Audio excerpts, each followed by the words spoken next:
BPK Insight hadir untuk mengajak kalian mengenal lebih dekat lewat cerita dan sudut pandang yang berbeda.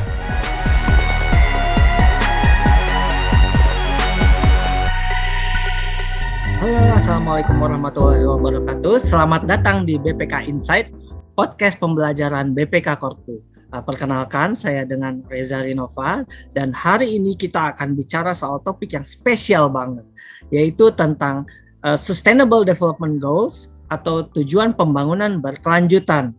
Apa sih Sustainable Development Goals atau yang lebih banyak dikenal dengan SDGs itu? Hari ini kita akan ngomong langsung dengan narasumber yang sumbernya ahlinya ahli, core of the core, yaitu dengan Bli Cokorda Gede Budi Kusuma atau biasa dikenal dengan Pak Cokde, Bli Cokde. Seperti itu. Halo Bli Cokde, selamat siang. Halo. Selamat siang semua sahabat pembelajar. Senang sekali diberikan kesempatan oleh Pusdiklat ya untuk kembali mencoba sharing tentang pengalaman. Ya bukan core of the core sih Mas Reza, mungkin karena hanya posisi waktu itu memang yang menjalani ya dari proses ini, mungkin yang membuat diberikan kesempatan juga untuk berbagi. Saya senang sekali, semoga nanti diskusi kita atau ngobrol-ngobrol kita lewat podcast ini bisa memberikan insight ya pada teman-teman yang ingin tahu lebih banyak apa sih, kayak Mas Reza tadi pertanyaan ya, apa sih SDGs itu? Kok sekarang lagi ngetren ya? Apa itu tujuan pembangunan berkelanjutan? Ya, iya, siap. Sebagai latar belakang ini kita perkenalkan dulu soal Bli Cokde ya. Beliau itu adalah lulusan dari ITB dengan jurusan Teknik Lingkungan, kemudian melanjutkan pendidikannya di Australian National University dengan gelar master di pembangunan ekonomi internasional ya, International and Development Economic. Beliau sudah memiliki banyak pengalaman terkait audit, baik audit secara umum maupun audit yang secara khusus, mulai dari audit tentang climate change atau perubahan iklim, kemudian juga tentang pengelolaan energi dan sumber daya (ESDM), dan juga pengalaman audit internasional, yaitu mengaudit untuk International Atomic Energy Agency (IAEA), dan yang paling relevan untuk ngobrol-ngobrol kita hari ini yaitu pemeriksaan kinerja terkait Preparedness of Sustainable Development Goals dan pemeriksaan kinerja tentang SDGs Implementation. Itu nanti apa sih pemeriksaan soal itu, dan terutama lagi apa sih SDGs itu akan kita obrolin ya. Mungkin langsung saya tanya aja ya Bu Cokde ya. Ya, silakan. Yaitu apa itu SDGs? Nah, mulai dari mana nih kira-kira Bu Cokde menjelaskan SDGs? Oke. Nah, kalau ada pertanyaan seperti itu ya, memang kayak Mas Reza sekarang bilang, banyak sekali buzzword yang muncul, bahkan nggak cuma di ranah publik ya, private pun sudah mulai menambahkan kata-kata SDGs dalam renstra mereka. Jadi kalau Mas Reza lihat trennya, hampir semua sekarang ada warna-warni indah, terus ada SDGs, bahkan ada SDGs level desa. Jadi kalau nganggap SDGs ini sesuatu yang terlalu jauh, sebenarnya tidak, karena memang SDGs sendiri itu adalah kehidupan sehari-hari. Kalau saya bisa bilang, ditanya apa itu SDGs, saya secara simpelnya sebenarnya itu adalah kayak sebuah masterpiece dari kesepakatan di dunia ya, level dunia, tentang bagaimana mengelola sebuah negara gitu.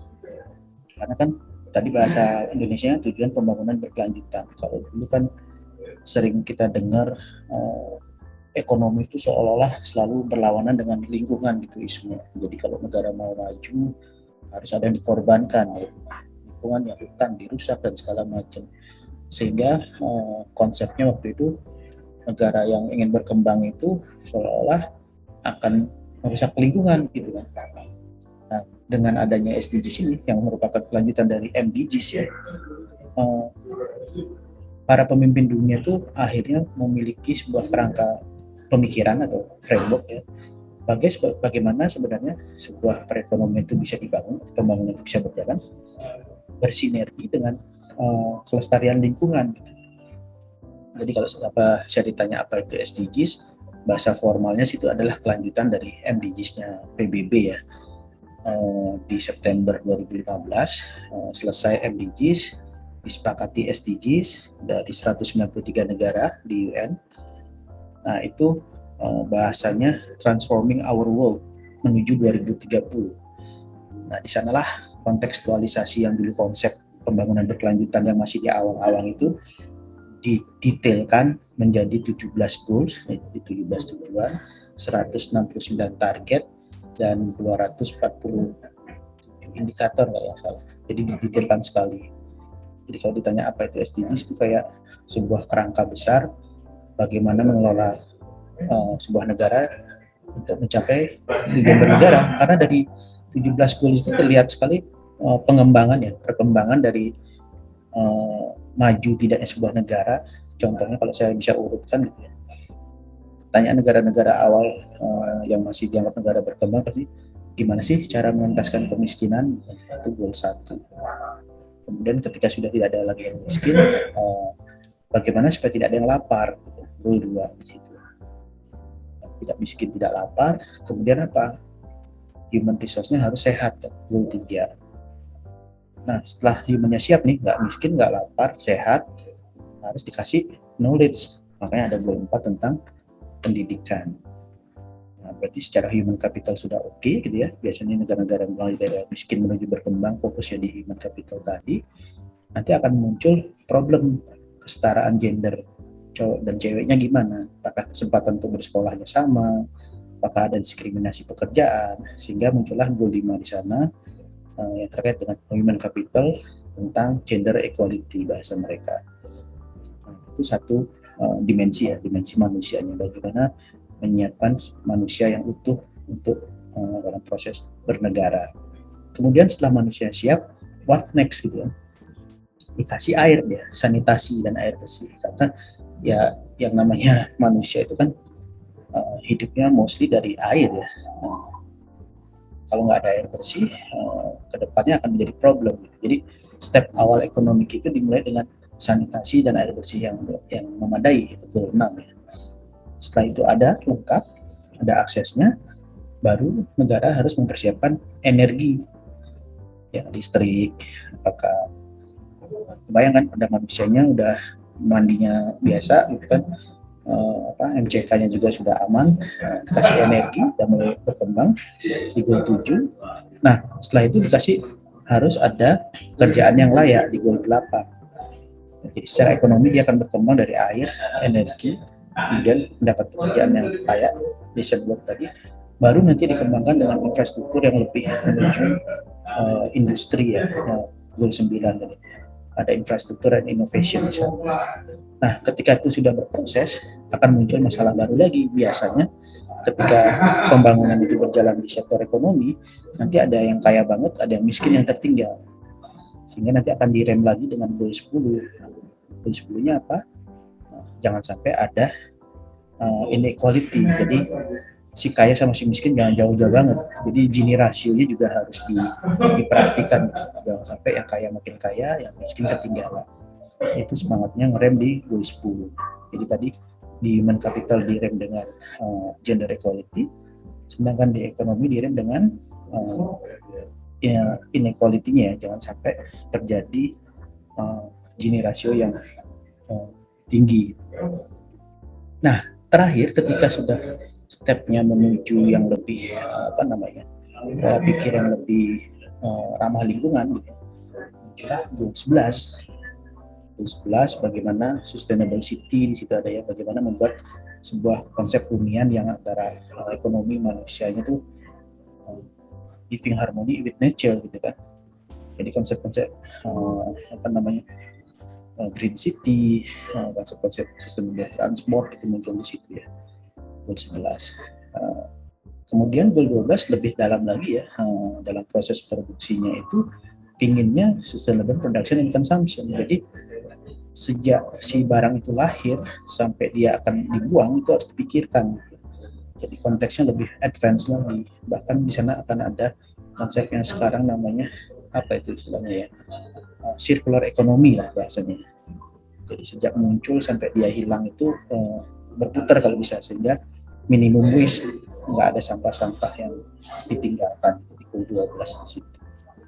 Nah, nanti yang lebih advance lagi pemikirannya di goal 13, climate action, climate change gitu ya. Bagaimana sih isu-isu bahwa selama ini peradaban manusia ini membuat bahaya bumi gitu ya. Jangan sampai nanti kalau udah lewat pemanasan global udah nggak bisa reversible lagi, terjadi bencana-bencana karena katastrofik ya, kayak badai, hujan, kemarau dan segala macam yang aneh gitu ya. Istilah yang mulai kelihatan sekarang kan, banyak tiba-tiba ada kemarau yang panjang banget, hujan yang lebat sekali gitu ya. Nah itu kan hal yang lebih advance lagi, bagaimana sebuah negara yang sudah siap gitu, memikirkan bahwa dia harus mulai care dengan climate juga di goal 13. Nah, dimensi lain dari lingkungan setelah climate tadi di air ya, goal 14 bagaimana supaya lautnya juga lestari gitu. Di sana ada life below water ya, biasanya semangatnya sustainable fishery gitu ya. Jadi bagaimana mengelola ikan supaya tidak punah seperti itu ya. Boleh dieksploitasi tapi dengan rate of extraction yang sama dengan rate of growth ya. Jadi tumbuh sama yang diekstraksi itu sama gitu, sehingga tidak akan punah ke depannya. Dan terakhir di goal 15 tentang lingkungan terkait life on land, itu lebih ke proses bagaimana mengerem deforestasi, bagaimana membuat catchment area supaya tidak gundul seperti itu ya. Jadi di SDG dari 1 sampai 15 itu menceritakan tentang bagaimana sih kerangka besar membuat sebuah negara bergerak dalam pembangunannya. Jadi kayak ada rambu-rambunya gitu, ada tujuan, ada target, ada indikatornya di sana, dan resource supaya kondisi-kondisi yang digambarkan tadi tercapai. Nah, sedangkan goal 16 dan 17-nya kalau SDGs itu lebih kayak pengikatnya ya. Jadi dari 3 dimensi tadi akan diikat dengan pilar keempat, bahasanya kalau Indonesia. Goal 16-nya itulah BPK di situ sebenarnya. Karena di sana ngomongin peace and just gitu ya. Sama institution. Jadi kebayang kalau tidak ada yang mewadahi tadi, tidak ada yang menjaga accountability gitu. Di 16 itu ada target 16.6 ya bahasanya, accountability at all layers. Itu kan BPK banget ya. Jadi kalau resource yang besar tadi dalam bernegara tidak ada accountability-nya, bagaimana kita bisa yakin bahwa resource tadi benar-benar digunakan untuk tujuan bernegara, begitu bahasa. Jadi di goal 16 ini sangat relevan dengan fungsi BPK ya, salah satunya di target 16.6. Nah, sedangkan di goal 17 semangatnya adalah partnership tadi ya, bahwa ini ada PR besar di level dunia, sehingga nggak mungkin satu negara menyelesaikan masalah dalam negerinya sendiri gitu.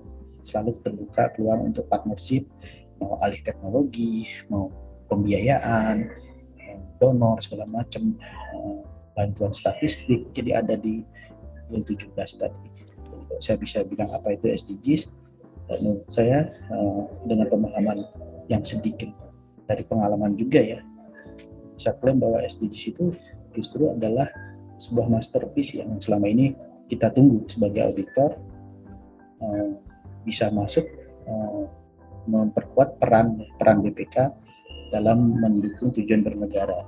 Karena kalau kebayangkan sudah disepakati 193 negara, bentuknya sudah rigid, sehingga kalau dijadikan kriteria, terutama dalam audit kinerja, itu akan sangat membantu ya. Jadi auditor tidak perlu lagi berdebat mencari best practice atau seperti apa, karena hampir semua dimensi program-program itu ada di SDGs gitu. Cuma bahasanya aja mungkin ya seolah-olah bahasa Inggris.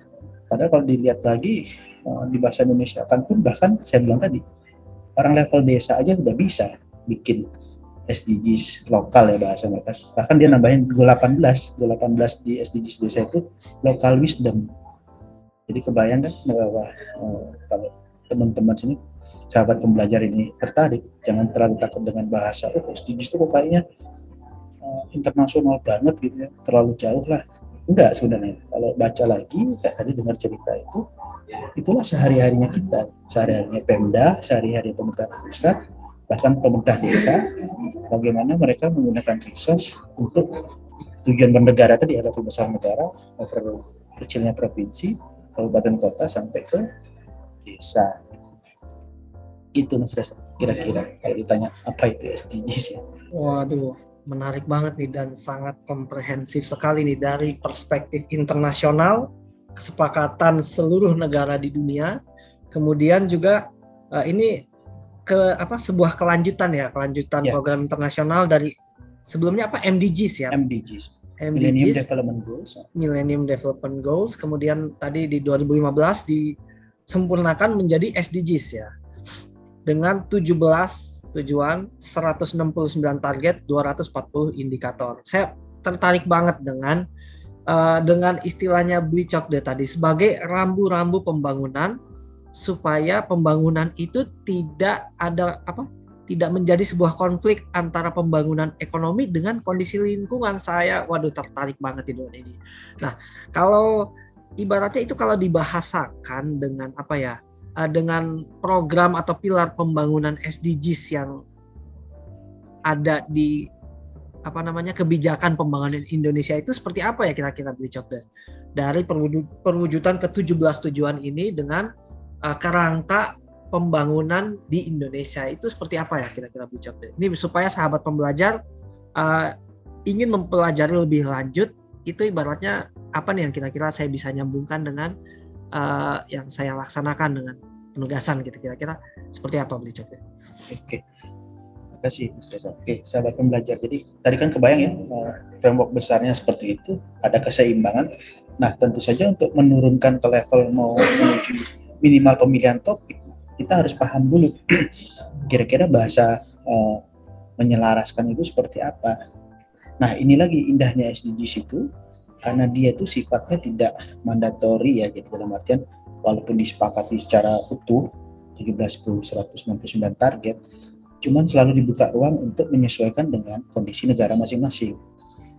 Jadi bisa dibayangkan setelah itu disepakati, Indonesia tuh berusaha istilah bahasanya memainstreamingkan, menurunkan dari global tadi ke nasional level, kira-kira seperti apa sih SDGs itu. Nah, di sana karena kita paham semua bahwa itu adalah sebenarnya kebijakan rambu-rambu tujuan bernegara gitu ya, dengan mudah Indonesia jadi kebayang RPJMN-nya kita kan 2015-2019 ya yang awal SDGs itu. Jadi RPJMN itu baru SDGs muncul. Nah, pas proses mainstreaming di kesiapan tadi, ternyata dengan mudah kita bisa mencapai 94 target nasional yang sama persis dengan target global. Makanya saya bilang, kalau kita ngomongin program pengentasan kemiskinan kan, sejak zaman belum ada SDGs juga sudah ada program-program seperti itu gitu ya. Cuma SDGs ini membantu kayak ngasih rambu-rambu apa sih, saya contohkan aja simpelnya. Jadi kita masuk ke goal 1 pengentasan kemiskinan. Nah, framework SDGs itu disusun kayak result based management gitu Mas Reza. Jadi sahabat pelajar bisa lihat nanti lebih detailnya ya. Misalnya bahasa besarnya kan no poverty ya, sama sekali zero poverty. Cuman secara indikator outcome-nya sebenarnya nggak benar-benar zero. Jadi ada target 1.1-nya itu lebih ke jumlah penduduk di dunia yang memiliki pendapatan kalau salah $1 atau berapa dolar ya per hari. Nah, kemudian nanti ada level nasionalnya lagi, atau jumlah penduduk sebuah negara yang pendapatannya di atas angka kemiskinan nasional. Jadi ada konteks lokalisir dari sebuah tujuan global gitu. Nah, untuk itu kan kayak level outcome-nya yang di atas ya. Nah, untuk prosesnya seperti apa? Untuk proses mencapai itu nanti akan dijabarkan lagi di 3 target ya. Ada 1.3, itu ngomongin tentang bagaimana memberikan social protection. Jadi negara harus hadir memberikan social protection di situ. Kemudian 1.4, bagaimana sebuah negara itu harus menyiapkan akses ekonomi ya, kepada semua warga negara supaya tidak ada warga yang miskin karena tidak punya akses ke economic resource gitu. Jadi istilahnya membuat kebijakan yang inklusif ya, nggak ada diskriminasi dari masyarakat yang miskin tadi untuk mengakses economic resource yang ada di negara. Kemudian yang 1.5 lebih ke bagaimana negara mempersiapkan jika terjadi suatu bencana, itu kan pasti ada shock ya, economic shock kayak sekarang pandemi. Bagaimana negara harus menyiapkan juga bantuan-bantuan kepada masyarakat yang miskin tadi. Jadi dari ngomongin goal satunya pun sendiri sudah kelihatan di masing-masing target tuh kita bisa dengan mudah, kalau ngomongin social protection berarti kita nanti akan periksa BPJS Kesehatan, BPJS Ketenagakerjaan, itu kan salah satu program pemerintah. Nah, setelah ada proses antara tadi, di bawahnya yang namanya result kan harus ada kerangka preconditionnya, dalam artian hal-hal yang harus disiapkan. Nanti Mas Reza bisa lihat di 1.A itu mensyaratkan harus ada resource khusus, ada resource yang khusus yang disiapkan oleh pemerintah untuk program-program yang pengentasan kemiskinan.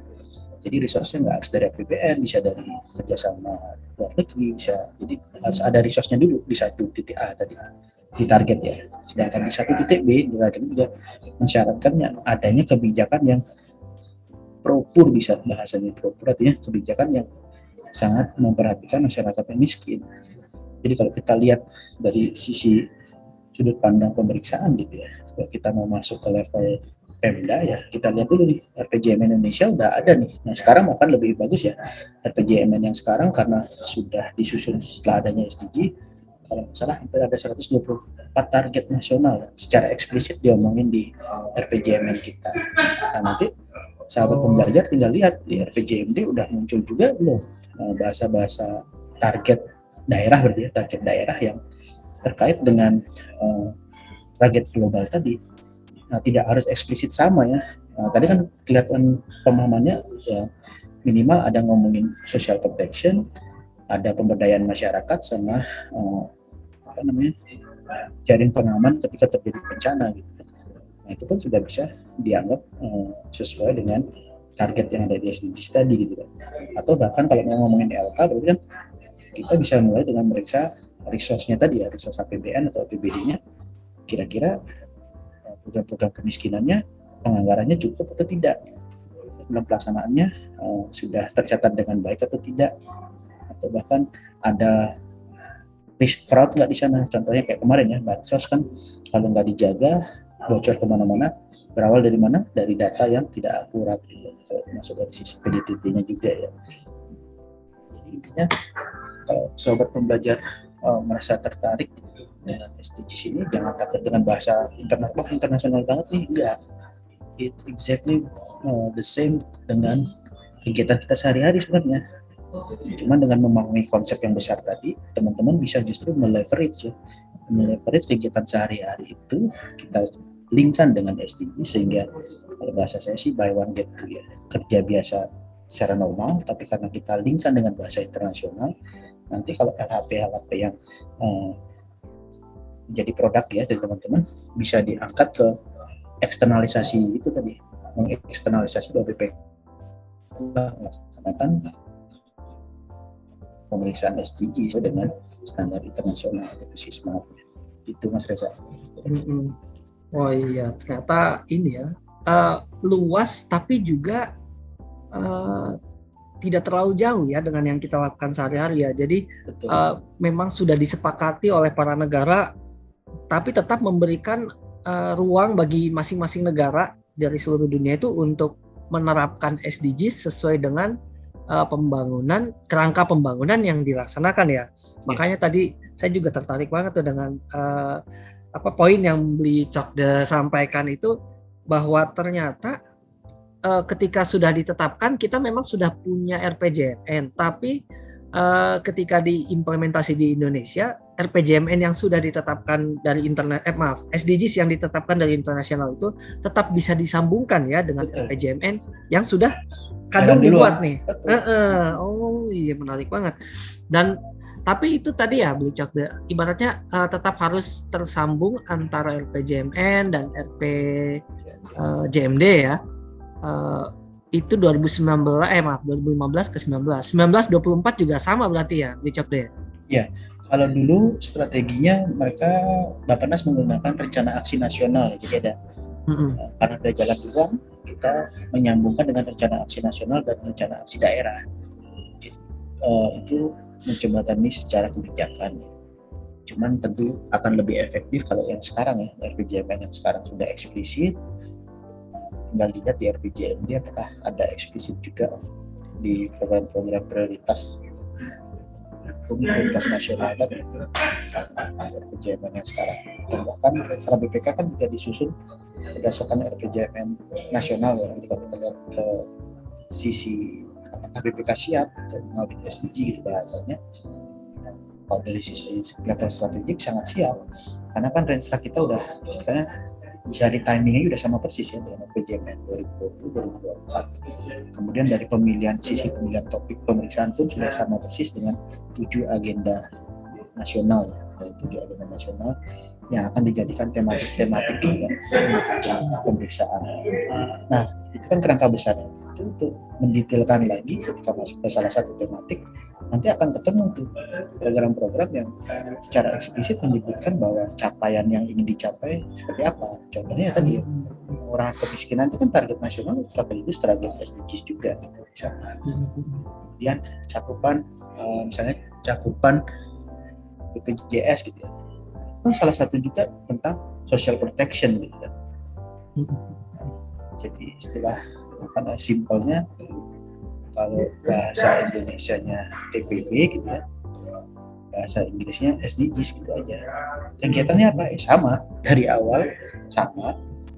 Nanti kita butuh membuat strategik bahwa apa yang kita lakukan itu harus nyambung dengan RPJMD, RPJMN, dan itu disambungkan dengan target global tadi.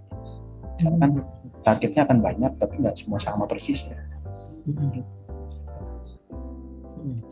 Oh iya ya, jadi memang Renstra BPK sudah dibuat menyambung dan tersambung selaras dengan RPJMN.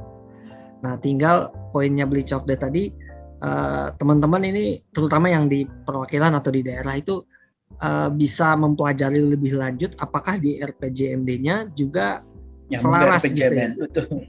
Iya, itu mungkin tantangan. Apa itu sebuah keharusan nggak sih menuangkan RPJMD yang selaras dengan SDGs atau dengan RPJMN begitu? Maksudnya, karena kalau bicara pemeriksaan kan kita kembali ke kriteria dulu ya. Kriterianya apa nih kira-kira? Ada nggak kayak semacam keharusan seperti itu? Nah, keharusannya lebih ke ini sih sebenarnya, kan dalam penyusunan perencanaan daerah itu seharusnya ada salah satu kriteria ya harus mengacu ke RPJMN dong ya.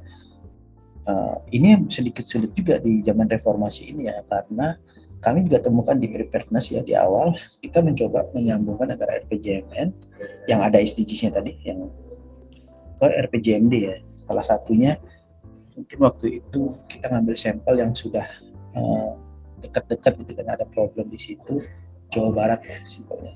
Nah, apa yang terjadi? Siklus pilkadanya kan berbeda Mas Besar. Iya, jadi betul, kebayang betul banget.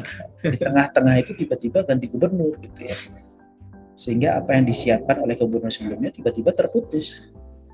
Nah, tadi kan bahasanya disiapkan setelah ada rencana aksi nasional SDGs diturunkan menjadi rencana aksi nasional daerah.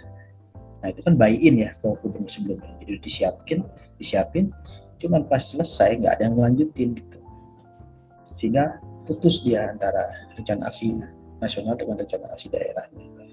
Nah, saya nggak tahu nih, kalau mungkin teman-teman juga sempat dulu memeriksa kinerja perencanaan daerah ya, kan sama juga. Nah, bagaimana antara RPJMN dan RPJMD itu nggak nyambung juga, sering ketemu ya, nggak seperti itu. Nah, cara ngakalinnya gimana ya? Berarti kalau dari sisi pemilihan topik ya, cari topik yang general dalam artian udah pasti siapapun gubernurnya pasti ada program seperti itu. Contohnya pengentasan kemiskinan, kan nggak mungkin nggak ada program itu ya. Sepakat. Dan pendidikan gitu kan, program pendidikan pasti jalan terus gitu kan. Nah, itu apa istilahnya sebagai penyambungnya, itu kita balik lagi ke bahasa kita bahwa SDGs itu adalah sebenarnya rambu-rambu dalam bagaimana mengelola sebuah resource negara menuju tujuan bernegara, begitu Mas Besar. Jadi bahasa tingginya istilahnya akan ada kesulitan di detail ketika memaksa kriterianya harus nyambung banget gitu ya. Tapi Tapi kalau kita bawa ke kriteria yang lebih umum, ada nggak sih program pengentasan kemiskinan di daerah gitu? Dimulai dari sana saja udah bisa menerapkan nanti pola SDGs. Iya, menarik banget nih. Kebetulan poinnya Beli Cokde ini menyambung dengan tema obrolan kita selanjutnya, itu tantangan dan hambatan penerapan SDGs di Indonesia itu apa aja sih, Beli ya? Ibaratnya tadi Beli udah sampaikan mulai dari kerangka perencanaan pembangunan, itu sudah ditemukan masalah dari hasil audit ini ya, Beli ya, berarti ya, yang preparedness ya. Mungkin selain dari mungkin bisa dari hasil audit ataupun dari perspektif secara umum, itu tantangannya apa sih dalam penerapan SDGs di Indonesia atau TPB di Indonesia? Apa aja kira-kira? Nah, kalau kami melihat ya, waktu tadi pemeriksaan preparedness itu ada 3 tantangan besar sama saya.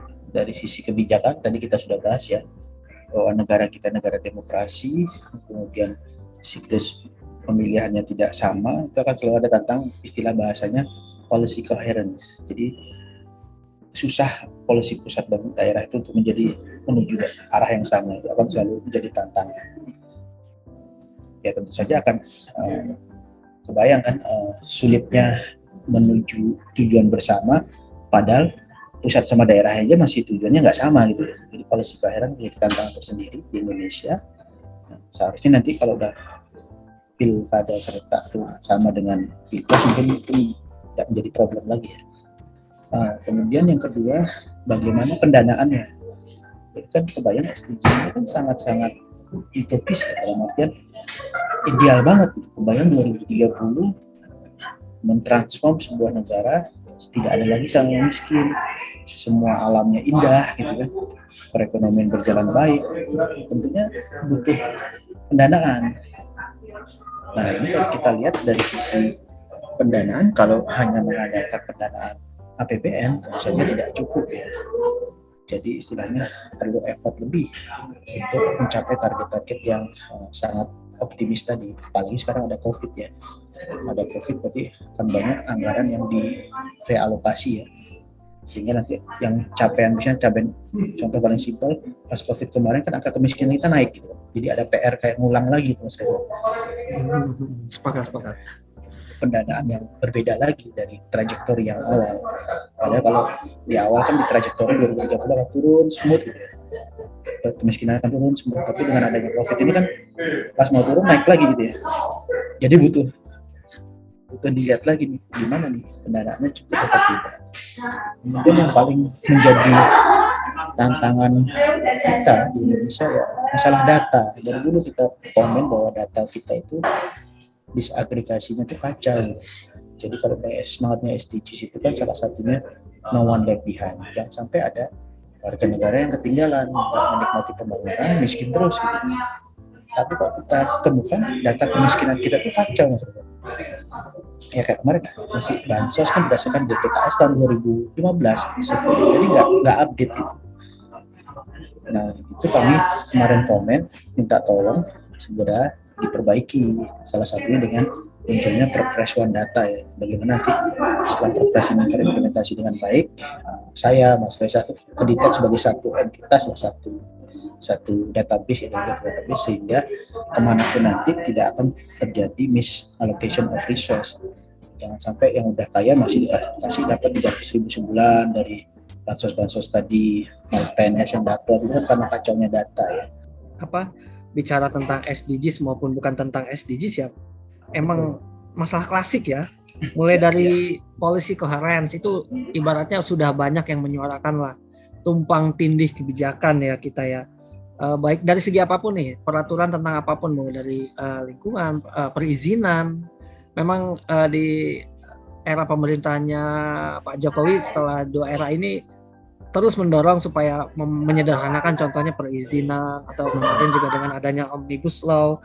Kemudian juga yang selanjutnya pendanaan ya, APBN dan APBD yang mungkin tidak cukup nih. Nah ini poin menarik nih. Kalau soal ibaratnya kalau policy coherence itu kan ranahnya pemerintah. Terus kemudian untuk data, nah itu juga masih ranah yang pemerintah juga lah ibaratnya. data yang dimiliki pemerintah sendiri belum ini. Tapi soal pendanaan, nah ini menarik banget nih. Ibaratnya jadi selain APBN, APBD itu dari mana lagi pendanaannya kira-kira Beli-Cok deh? Itu yang menarik ya. Ingat nggak kemarin Pak Jokowi bilang pas di G20 kan dia bilang kami akan komit untuk menuju transisi energi yang bersih. Dalam artian kan semangatnya waktu itu kan climate change segala macam, menjauhi fossil fuel kan. Tapi kan untuk menuju sana butuh pendanaan. Gitu. Makanya beliau nanya kalau memang dunia ini mendukung ya tolong disupport dengan skema pendanaan yang adil ya. Contohnya gini Mas Reza, kalau seandainya kita memaksakan untuk penggunaan energi baru terbarukan yang high tech gitu kan, berarti kan ada kos tambahan. Padahal selama ini kan kita berusaha supaya PLN itu subsidi listriknya nggak naik lagi gitu. Jadi bisa dibayang kalau kita harus cepat-cepat tiba-tiba menutup semua PLTU batubara kita dan mengimpor semua teknologi baru terbarukan tadi dari Eropa atau negara-negara yang sudah maju, kan kita akan lulus ya dalam artian mau naik, mau bergerak kok harus berkorban lagi gitu ya. Makanya kemarin kan skema pendanaan menjadi penting. Jadi semangatnya secara global ada, cuman skema pendanaan jangan dari APBN doang dong. Harus ada skema-skema pendanaan yang kreatif. Salah satu contoh yang diinisiasi kan ada carbon tax ya, pajak karbon yang baru saja diluncurkan. Kemudian nanti mungkin ada skema bilateral antara negara-negara yang punya komitmen penurunan emisi ya, dengan Indonesia. Skema-skema pendanaan alternatif tadi harus menjadi istilahnya yang mendorong ya, karena kalau cuma mengandalkan dari APBN APBD nggak cukup gitu sih. Jadi perlu skema pendanaan kreatif lah. Contohnya mungkin sekarang sering kita dengarkan KPBU ya, kerjasama pemerintah badan usaha yang istilahnya public private partnership lah. Jadi untuk mendanai dalam tol itu nggak semuanya dari pemerintah gitu misalnya. Ya hal-hal seperti itu. Jadi pendanaan menjadi istilahnya kartu truf lah, kartu as ya. Dari semua cita-cita yang indah tadi kalau nggak ada pendanaan ya omong kosong aja gitu. Jadi ibaratnya ini ya, kalau yang saya tangkap nih, bagaimana kreativitas Indonesia sebagai sebuah negara nih, pemerintah tuh harus pintar-pintar memanfaatkan kondisi yang ada nih di dunia. Seperti contohnya tadi di G20 yang diupayakan adalah komitmen pendanaan internasional berarti ya. Salah satunya dari situ ya. Kemudian poin menarik juga tadi yang carbon tax atau pajak karbon itu. Berarti juga kalau pajak kan ini kita berarti bicara soal wajib pajak ya, berarti pihak di luar pemerintah ya, berarti pelaku usaha juga diajak untuk berkontribusi melalui pajak karbon itu ya, sehingga ibaratnya sesuai dengan tadi yang Beli-Cok disampaikan, no one left behind itu. Betul. Termasuk yang mau mendukung itu juga diajak bareng ya. Wah iya menarik banget tuh poinnya Beli-Cok deh. Jadi emang masalah tadi Beli-Cok deh udah sebutkan satu topik nih yang kira-kira akan kita bahas berikutnya nih. Kira-kira apa sih masalah atau tantangan untuk penerapan SDGs di Indonesia? Beli-Cok deh kan tadi udah sempat menyinggung soal ketidaksinkronan RPJMN dan RPJMD yang di Jabar ya. Nah itu kira-kira boleh nggak mungkin diperjelas dan ditambahkan kira-kira seperti apa ya? Oke, Mas Reza, kalau kita bilang dari sisi ini mungkin bukan Jabar doang ya, jadi dari sisi Indonesia sendiri ya dengan negara demokrasi ya, secara inherent kan pilkada dan pilpresnya pasti nggak sama ya, siklusnya itu. Jadi memang secara inherent nanti akan ada problem di mana ketika disiapkan RPJMN dengan misalnya kita sekarang ya 2020-2024, nanti di tengah-tengah ada lagi tuh yang RPJMD muncul karena adanya kepala daerah yang baru gitu ya. Nah itu menjadi problem istilahnya koherensi bagaimana sih ketika dia sedang komit itu di tengah-tengah kemudian berganti gitu. Nah sebagai tantangan yang secara strategis seperti itu, tentunya kita harus melihat sebuah SDGs ini bukan secara eksplisit ada kata-kata SDGs ya. Bisa dibayangkan kalau kemarin kita melihat sebelum 2020-2024 ini ya, sebelumnya kan RPJMN yang 2014-2019 itu kan SDG masuk di tengah gitu, sehingga munculnya dengan Perpres di 2017. Lalu ada rencana aksi nasional dan rencana aksi daerah. Nah, di situ muncul problem karena pas rencana aksi daerah tuh ada kayak pergantian pimpinan. Kalau di awalnya dia komit, kemudian tidak lanjut gitu kan, tidak ada lagi bahasa SDGs dalam rencana strategisnya itu, ya jadi nggak ada resource di sana gitu kan. Tapi ini kuncinya juga, itu kan inherent risk, jangan sampai kita patah semangat sahabat pembelajar, karena ya balik lagi kalau kita ambil secara substansi ya, kan SDGs itu adalah kumpulan dari rambu-rambu ya dalam melaksanakan tujuan bernegara gitu. Walaupun nggak disebutkan secara eksplisit dengan pimpinan yang baru, pasti ada program-program tentang pengentasan kemiskinan, peningkatan pendidikan gitu kan. Jadi nggak harus ada kata-kata SDGs pun kita sebenarnya bisa masuk ke tema-tema atau topik-topik pemeriksaan yang secara tidak langsung itu adalah sedang memeriksa SDGs gitu. Nah, itu triknya untuk menghadapi tantangan-tantangan yang misalnya auditnya nanya, Pak, kan kami tidak ada kata-kata SDGs dalam dokumen resmi kami gitu ya. Teman-teman sobat pembelajar di daerah bisa menjelaskan lagi bahwa walaupun secara eksplisit tidak ada kata-kata SDGs, namun kalau kita lihat indikator, bahkan level-level indikator itu pasti bisa digunakan untuk sebagai kriteria pemeriksaan, karena semua terkait dengan kebijakan publik gitu. Nah, itu yang menarik dari adanya SDGs ini. Itu Mas Reza kira-kira kalau nanti ketemu ya teman-teman sobat pembelajar di daerah. Kok kayaknya terlalu global, susah dibawa ke daerah gitu. Tidak. Pasti bisa gitu, karena kalau kita teliti lagi itu sebenarnya apa yang kita lakukan sehari-hari gitu, Mas Reza. Iya, jadi tantangan yang pertama itu ya terkait kebijakannya, coherence. Ada tantangan-tantangan lain nggak di Cokde yang untuk sahabat pembelajar dapat perspektif nih dalam penerapan SDGs di Indonesia gitu? Tantangan selain dari belum koherennya kerangka kebijakan pusat dan daerah. Kalau dari kita sendiri ya, secara perspektif negara Republik Indonesia ini kan sangat luas, kemudian cakupannya juga jadi ada yang udah advance, ada yang jauh gitu. Nah, sedangkan SDG sendiri kan semangatnya tidak ada yang tertinggal. Jadi kalau tujuan yang dicantumkan dalam SDGs itu pengennya semua ke level itu. Jadi bisa dibayangkan akan banyak sekali resource yang dibutuhkan, pendanaan yang dibutuhkan.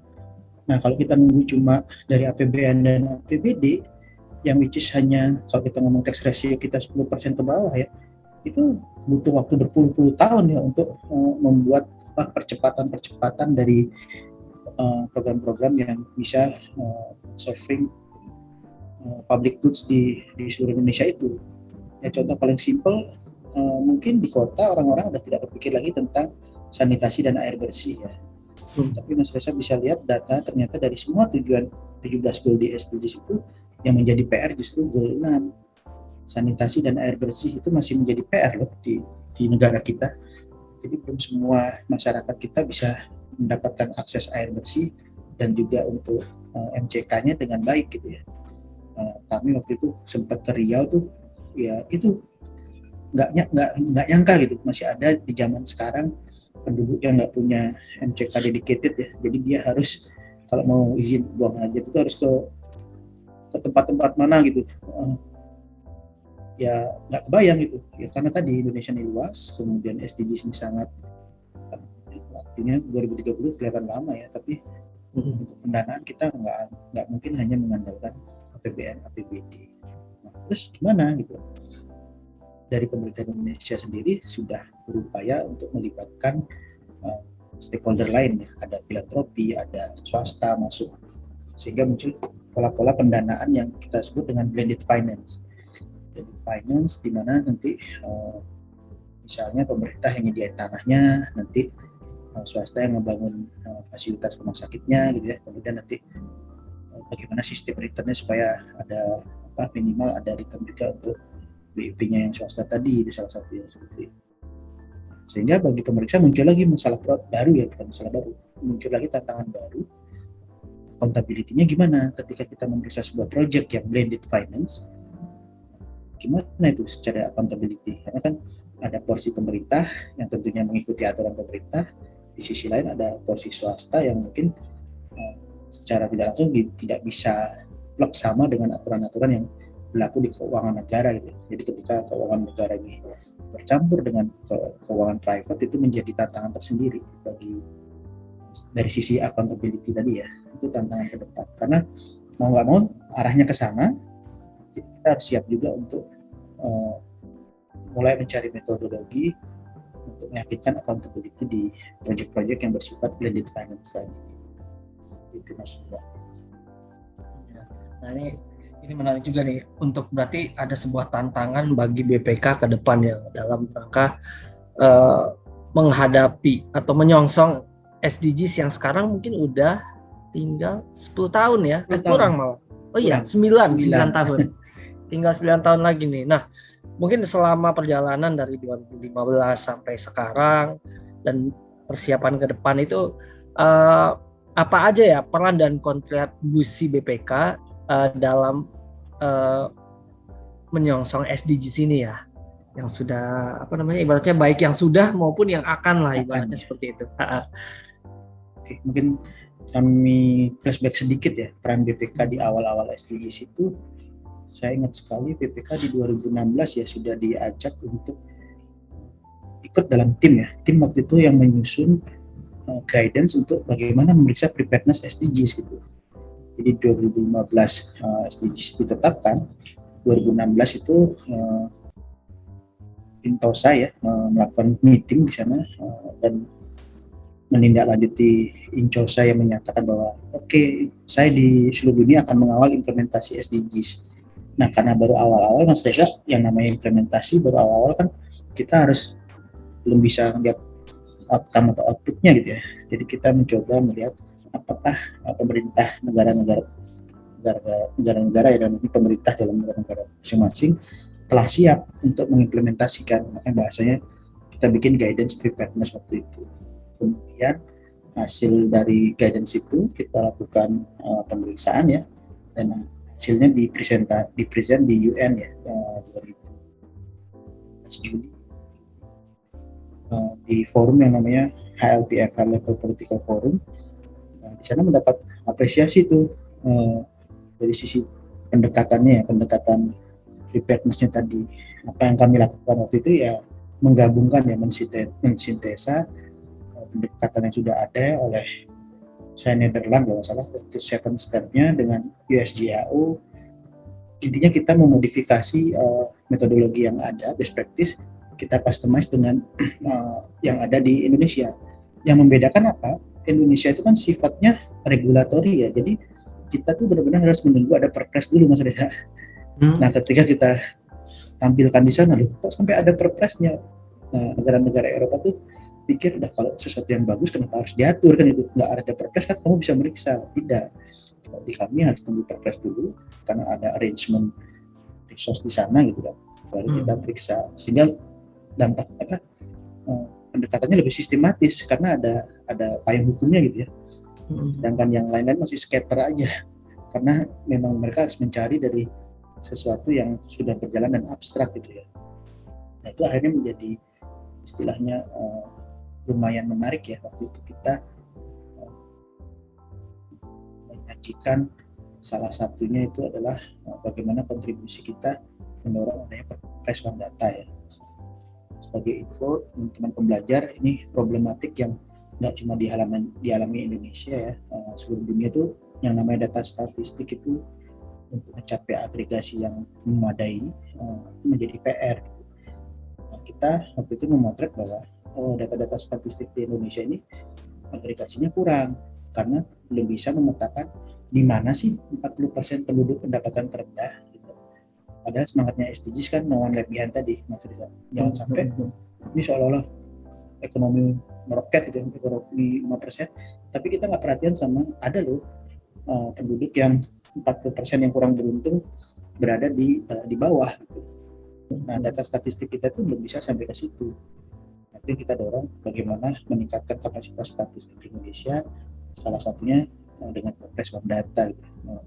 Membuat sebuah data sistem di Indonesia lebih terpadu lah. Itu salah satu. Itu kontribusi di internasional. Setelah itu hampir setiap tahun kita diundang. Jadi ada level regional di Asia Pasifik gitu kan, di bulan Maret biasanya, kemudian di Korea. Ya karena tadi ya mungkin hasil-hasilnya lumayan bisa menjadi pembelajaran dengan baik bagi saya yang lain. Nah, dalam forum-forum itu pun kami juga belajar dari yang lain ya, sehingga kami coba sempurnakan di SDG implementasi ya. Setelah preparedness kita kan masuk ke SDG implementasi. Artinya ada semangat eksternalisasi dan internalisasi. Nah, kami bangganya sih pas internalisasi, ternyata ketika mencoba SDG implementation ini kan belum ada panduan juga ya, kita mencari bentuk lah.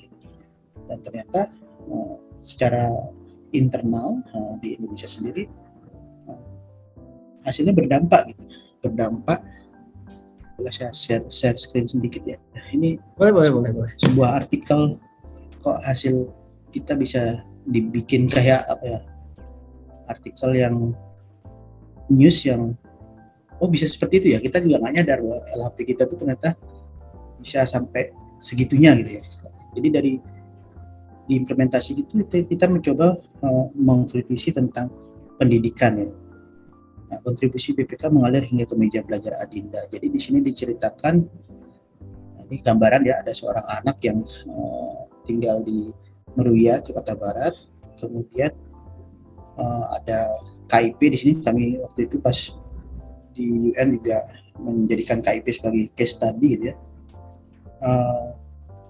Kemudian di sini mulai mencuplik bagaimana peran BPK di situ gitu ya. BPK memasukkan KIP sebagai bagian dari program SDGs di sini gitu ya. Kemudian dalam IHPS itu kita cuplik juga. Nah, ini salah satu yang dicuplik ya. Bagaimana kita mencoba implementasi program SDGs di antaranya pendidikan, kurangi senjangan hingga tenaga kerja. Nah, artinya apa? Belajar dari eksternal, kita coba optimalkan di internal, ternyata bisa mempush program-program yang strategis gitu ya. Juga ada Pak Ketua ya menyatakan tematik yang berkelanjutan bagaimana mengawal SDGs itu akan terus berlanjut, dan ini yang kami rasa nggak nyangka gitu, kontribusi yang berdampak. Jadi rekomendasi yang kita siapkan waktu itu ternyata bahasa novelnya ya, apa yang kita bikin secara sistem di perbaikan KIP itu ternyata akan berdampak mengalir ke rumah si Adinda tadi ya, di sebagai kepala pembelajar lain di seluruh negeri. Jadi apa ya, pemeriksaan SDGs itu bukan pemeriksaan terlalu tinggi gitu. Itu adalah pemeriksaan yang kalau kita semangatnya no one left behind tadi ya, kita tuh harus fokus dengan adinda-adinda lain di Indonesia gitu. Bagaimana kita membuat rekomendasi yang bisa memberikan dampak pada 40% penduduk pendapatan terendah. Itu sih semangatnya Mas Reza. Jadi selama ini kan mungkin masih banyak yang resisten ya teman-teman di daerah, pembelajar di daerah merasa itu kan agenda internasional. Justru dibalik pola pikirnya, kita serap agenda internasional tadi, kita optimalkan dengan apa yang kita jalankan sehari-hari ya, pemeriksaan. Tapi jangan sampai pemeriksaan cuma hasil kinerjanya, belum ada strategi, belum ada anggaran, belum ada SOP, selalu seperti itu berulang. Nggak ada ya, mungkin bisa menjadi perbaikan, tapi kan pengennya berdampak ke meja Adinda tadi, pemeriksaan strategis yang bisa mengubah kehidupan warga negara kita. Diharapkan nanti teman-teman pembelajar di seluruh Indonesia ini bisa minimal kalau nggak terlalu pengen ribet apa tuh SDGs, minimal semangatnya bahwa ada satu kriteria yaitu no one left behind. Kalau bisa dilihat di setiap pemeriksaan kinerja tadi. Bisa lebih fokus ke bagaimana sih dampak pada 40% penduduk pendapatan terendah dari semua program yang berjalan. Seperti itu Mas Reza, kontribusi yang kita harapkan ke depannya ya. Jadi masih banyak PR, masih 9 tahun lagi sampai 2030. Kemudian masih banyak isu-isu lain selain pendidikan ya. Sekarang isunya adalah kemiskinan, karena dengan adanya pandemi mau nggak mau angka kemiskinan akan meningkat. Nah, coba dilihat lagi nih, kira-kira program-program apa yang telah dilaksanakan apakah sudah tepat menuju adinda-adinda yang ada di seluruh negeri. Gitu. Iya, menarik banget ya. Ternyata rekomendasi BPK itu bukan rekomendasi, kontribusi BPK terhadap pengawalan SDGs itu bukan cuma terasa riaknya di Indonesia, tapi sampai tingkat internasional ini diakui ya, betul-betul ya. Bahkan sampai tadi Beli Cokde sampaikan sampai keluar sebuah Perpres One Data ya. Itu juga termasuk salah satu rekomendasi dari ini kita ya, Beli ya. Kami coba cari akar masalahnya di mana. Ternyata kita lihat memang ada kesenjangan antara kemampuan dan anggaran. Kita bisa bayangkan BPS itu kan kelihatan ada di mana-mana ya, di Indonesia ada program, tapi anggarannya kecil. Sehingga mau nggak mau dia kan untuk melakukan survei yang ideal ya dicicil-cicil lah gitu. Nah di sisi lain ada kementerian-kementerian yang mungkin statistisiannya nggak sebanyak di BPS ya, anggarannya besar dan secara undang-undang memang boleh melakukan survei. Jadi kan sangat sayang ya kalau ini seharusnya dia sih koordinasi lah bagaimana metodologi sehingga bisa saling support gitu, sehingga nanti ada disagregasi data sehingga bisa mendetek apa misalnya atau pendidikan berapa persen, tapi kalau di disagregasi, nah untuk 40% penduduk kayak apa potretnya supaya bisa lebih detail gitu. Karena kan semakin disagregasi semakin detail, kebijakan semakin akurat dan kebijakan semakin akurat, resource-nya semakin tepat kan gitu. Ya sayangnya sebelum itu udah ditetapkan kan mau sedang berjalan menyusun, pandemi muncul kan. Iya benar banget. Tapi langsung kelihatan Mas Reza, langsung kelihatan bahwa di awal-awal pandemi itu kan data bansos ngaco ya, ada yang dapat PNS dapat juga segala macam gitu. Ya itu kelihatan akhirnya kan apa yang kita warning dengan adanya pandemi jadi kelihatan. Artinya apa? Kalau mau secara fundamental membereskan problem resource allocation yang salah itu, kalau bahasa kinerjanya kan berarti terjadi apa ya, pemborosan lah atau inefisiensi lah, kita salah sasaran gitu kan. Nah makanya harus dibereskan dulu data terkait dengan 40% penduduk. Arahnya sudah ke sana sih. Kita lihat sekarang kan NDK semakin masif digunakan gitu, bahkan nanti akan dilingkan dengan NPWP. Ya seharusnya dengan berjalannya Perpres itu semoga ke depan bisa lebih ini ya, tepat sasaran lah semua program-program terkait bantuan tadi. Emang itu ya, emang sebuah kekuatan rekomendasi BPK ya untuk bisa membantu mendorong niat pemerintah. Mungkin niatnya sudah ada sejak lama, cuma ibaratnya pengungkitnya atau katalisnya itu benar-benar dari rekomendasi kita ya. Memang itulah peran kita BPK ini kadang terasa ya, mungkin terasa ya benar poin yang Beli Cokde disampaikan tadi, kita melakukan pemeriksaan kinerja, kemudian berikan rekomendasi, tapi apa rekomendasi kita ini benar-benar ini ya, benar-benar membawa perubahan nggak ya, atau kita cuma nulis formalitas administrasi aja nih. Tapi tadi saya juga ini banget ketika melihat artikel tadi, wah iya benar-benar ternyata satu kalimat dua kalimat sederhana kita tuh bisa sampai efeknya itu amalnya itu sampai ke meja adinda tadi, itu benar-benar deh. Nah makanya dari sahabat pembelajar tuh selama ini mungkin belum dapat apa sih pemeriksaan kinerja itu. Jadi kalau kita masukkan ke dalam sampai sanubari hati ya, dengan semangat yang kayak Mas Risa bilang tadi, 1-2 kalimat itu bisa merubah ya. Nah makanya jangan dianggap enteng lah, oh pemeriksaan kinerja udahlah isi apa adanya saja. Padahal kalau kita masukkan semangat tadi ya, karena kan perusahaan kinerjanya sedikit berbeda dengan perusahaan yang lain. Dia kan semangatnya justru mencari akar masalah dan memberikan solusi gitu ya, bukan menyalah-nyalahkan orang gitu Mas Reza. Iya. Nah, jadi semangatnya harus sering berdiskusi dengan auditi. Kalau kami pun ketika kinerja itu kayak topengnya berbeda gitu, yang galak, yang so tahu, berubah jadi seorang yang friendly, mau mendengar. Karena seperti tadi, problemnya sebenarnya mereka lebih paham problemnya, dengar keluhan itu. Ya, semangatnya dibikin baik mendapat penugasan kinerja, masukkan semangat SDGs, no one left behind tadi. Nah, semoga nanti ke depannya sahabat pembelajar bisa menulis 1-2 kalimat yang bisa memberikan dampak gitu. Harapannya ke depannya.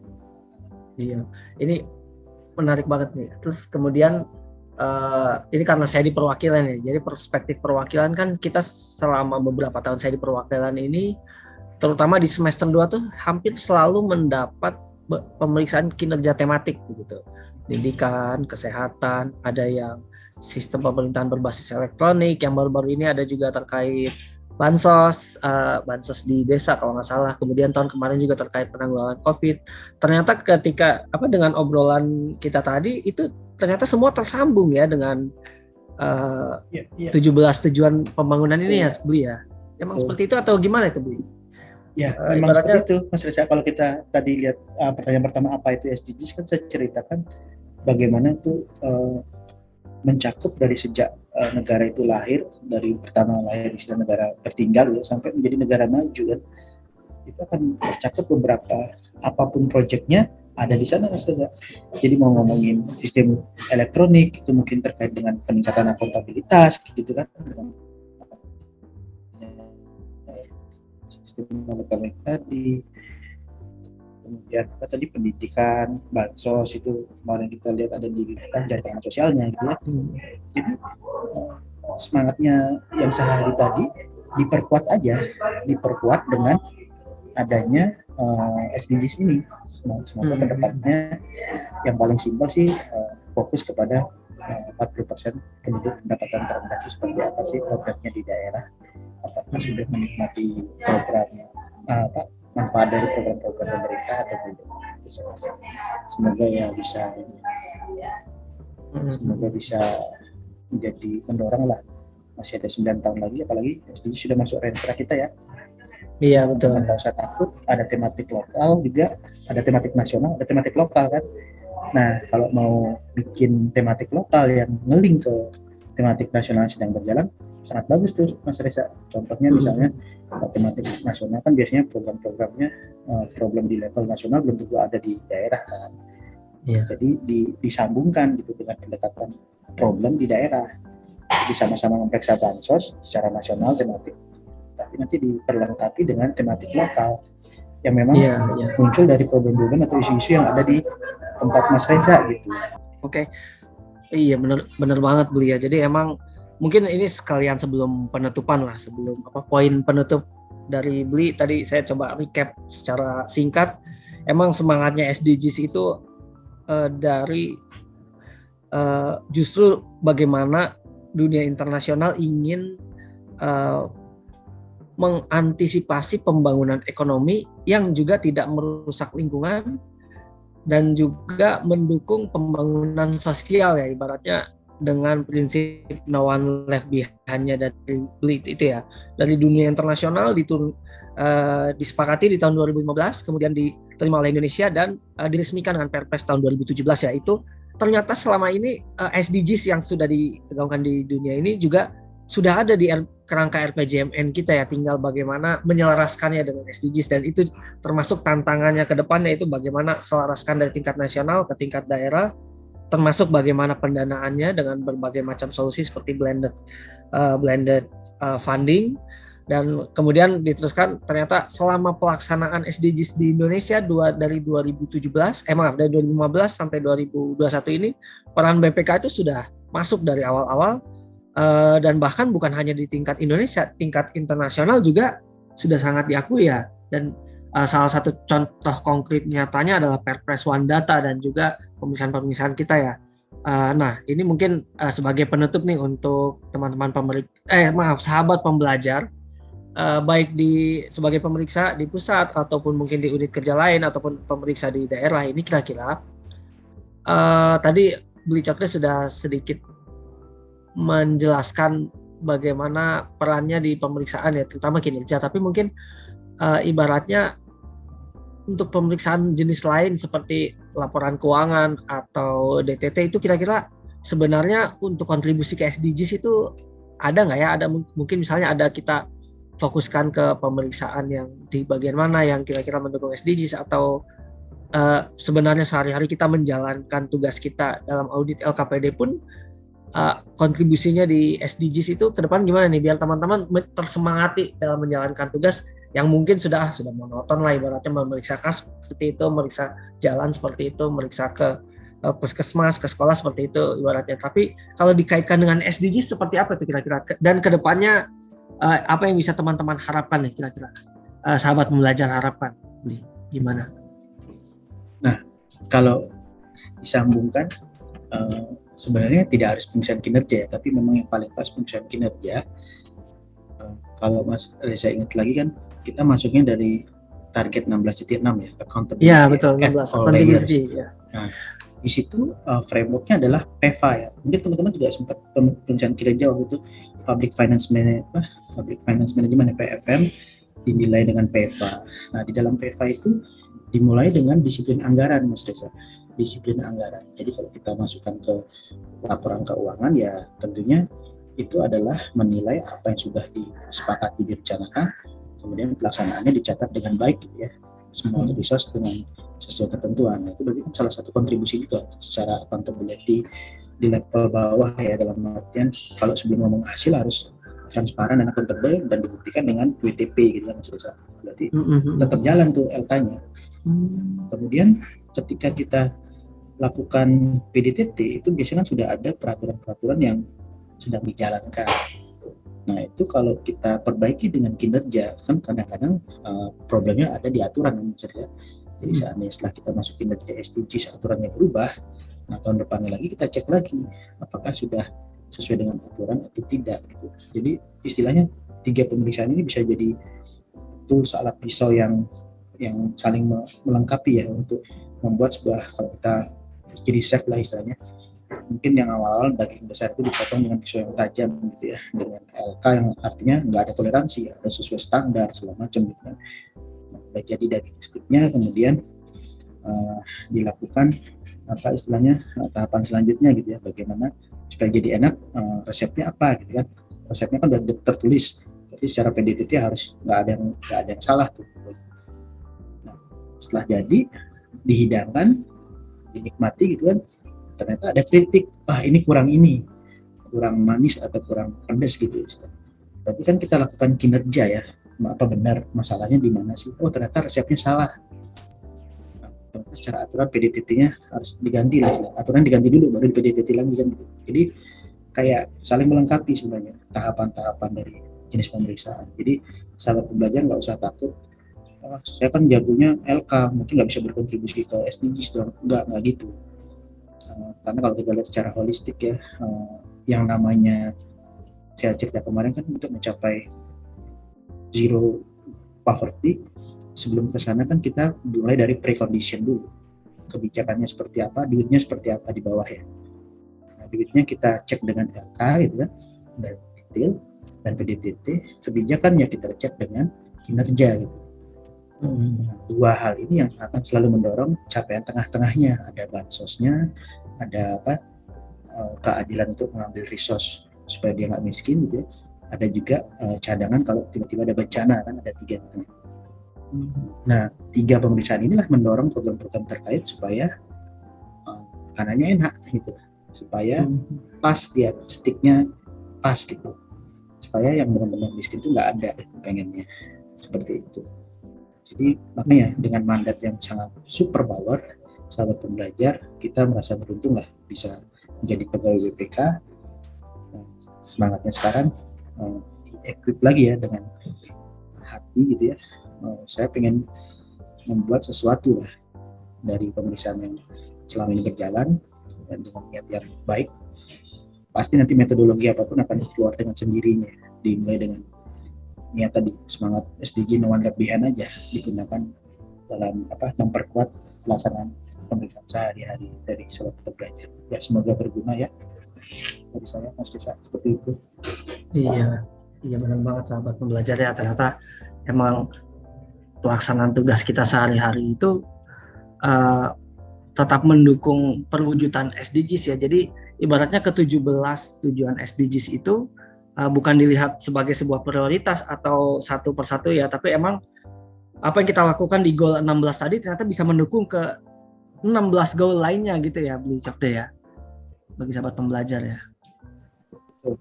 Kita masuk dari goals yang paling signifikan lah dari sesuai mandat kita ya.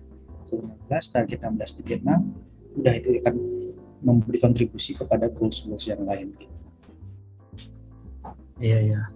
Wah iya benar banget ya. Jadi ibaratnya semoga perspektif dari Beli Cokde hari ini memberikan inspirasi bagi kita ya dalam pelaksanaan pemeriksaan tuh yang mungkin yang sudah mulai beberapa tahun sudah mulai gini-gini terus nih ibaratnya. Apa sih kontribusinya ya ibaratnya.